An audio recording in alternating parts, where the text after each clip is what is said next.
हाय।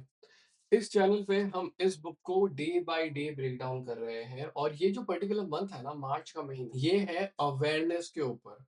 अब अवेयरनेस में जो सबसे पहला क्वेश्चन पूछा जाता है कि फिलॉसफी बिगिन कहाँ पे होती है।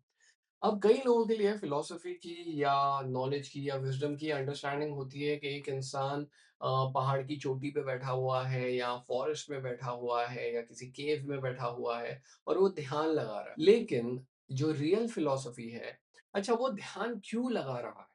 उसको अवेयर होना है, लेकिन अवेयर किस चीज़ के बारे में होना है? दुनिया के बारे में?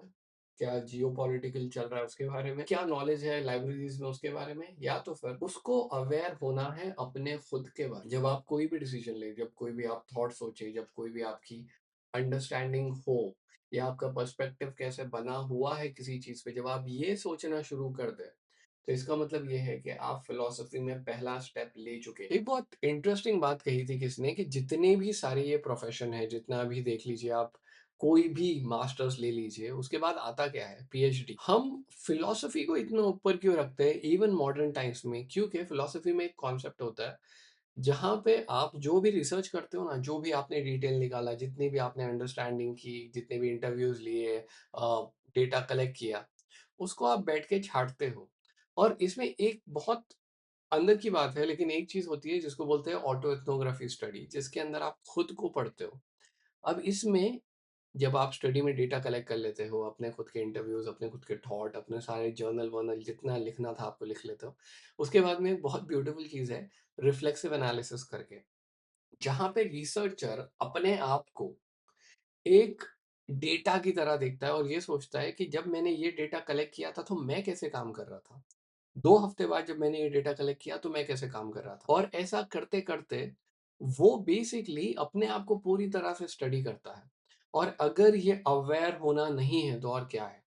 अब डेफ़िनिटली आपको जाके एक रिसर्च करने की ज़रूरत नहीं है। लेकिन जब आप अपने बारे में थोड़ा-सा अवेयर होना शुरू करते हो कि आपकी कैपेसिटीज़ क्या है, आपकी एबिलिटीज़ क्या है, आपके काम करने का तरीका क्या है, आप जो सोचते हो, वो क्यों सोचते हो? इसका मतलब ये है कि आप कहीं न कहीं सही डायरेक्शन में या बहुत ज़्यादा डिटेल से सोच रहे हो, क्योंकि अगर एक इंसान केव के अंदर बैठ के कुछ पढ़ भी रहा है, सोच भी रहा है, वो क्यों कर रहा है? ताकि उसकी ज़िंदगी थोड़ी बेहतर इम्प्रूव हो, ताकि आपको चीज़ें समझ में आएँ।